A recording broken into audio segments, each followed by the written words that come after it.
को हम नियंत्रण में लेकर आए। थैंक यू सुनील साजन, बहुत शुक्रिया आपका हमारे साथ मौजूद हैं। मैं आपसे जानना चाहता हूं कि आजकल जब सोकर उठिए तो सबसे पहला भय क्या रहता है? आज पेट्रोल डीजल के दाम बढ़े होंगे, 10 दिन में 7 रुपए से ज़्यादा कीमत बढ़ गई, और आज अखबार में ये भी खबर छपी कि इनको 20,000 करोड़ रुपए का सिर्फ एक क्वार्टर में फ़ायदा हुआ, एक तिमाही में। तो उधर मुनाफा भी कमा रही है ऑयल मार्केटिंग कंपनीज, और इधर जनता पर उसका भार भी पड़ रहा है। और ये नहीं कह सकते, इसमें युद्ध का भी 1 महीना 4 दिन शामिल है इस बैलेंस शीट में।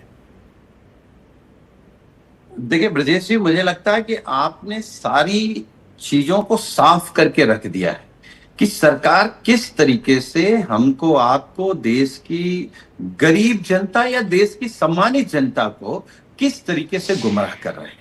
एक तो चंद अपने लोगों को मुनाफाखोरी से देश, मतलब उनको तरक्की पर ले जा रहे हैं।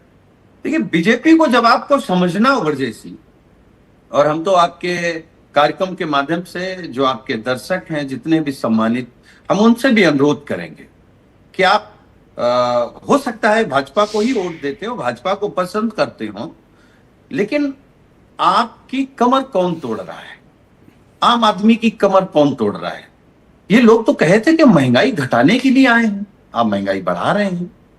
आप तो रोजगार देने के लिए आए थे, आप पेपर लीक करा रहे हैं, आप मुनाफाखोरी करा रहे हैं अपने लोगों से, और किस तरीके के तर्क दिए जा रहे हैं।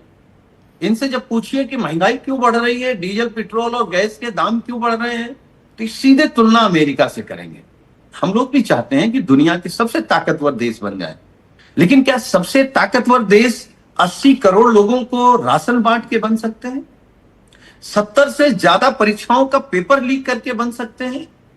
केवल नफरती भाषण देके कर सकते हैं?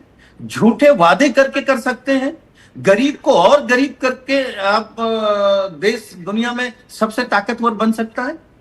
अब तो हम लोगों के साथ साथ, आप लोगों के साथ साथ उन लोगों को भी फैसला करना पड़ेगा जो राष्ट्र के नाम पर इन लोगों आम को आदमी के जीवन पे क्या फर्क आया है इस पेट्रोल डीजल के दाम बढ़ने से? देखिए, आम आदमी सबसे ज्यादा भयभीत होकर के हर सुबह जगता है। उसको लगता है कि जेब बचेगी कि नहीं बचेगी। पहले तो वो जेब बचा रहा था, अब तो वो इस स्थिति में आ गया है कि 3 टाइम खाने को मिल पाएगा कि नहीं मिल पाएगा। कल क्या होगा इस देश की, मुझे लगता है 140 करोड़ में 100 करोड़ लोगों को पता ही नहीं है कि कल अर्थव्यवस्था बैठ जाएगी, डीजल पेट्रोल बंद हो जाएगा, सरकार क्या अपील करने लगेगी। आप जानते हैं ब्रजेश जी सरकार क्या कर सकती है? ये उस तरीके के लोग हैं कि हो सकता है कि प्रधानमंत्री जी या बीजेपी के बड़े लोग ये कहना शुरू कर दें कि जो बिजली पर सवाल खड़ा कर रहे हैं वो देशभक्त नहीं है, जिनको महंगाई लग रही है उनको देश से प्रेम नहीं है, जिनको लग रहा है कि सरकार जिम्मेदार है, वो तो देशभक्त हो ही नहीं सकते। जी बहुत शुक्रिया, कृपया हमारे साथ जुड़े रहिएगा। लोगों को जागना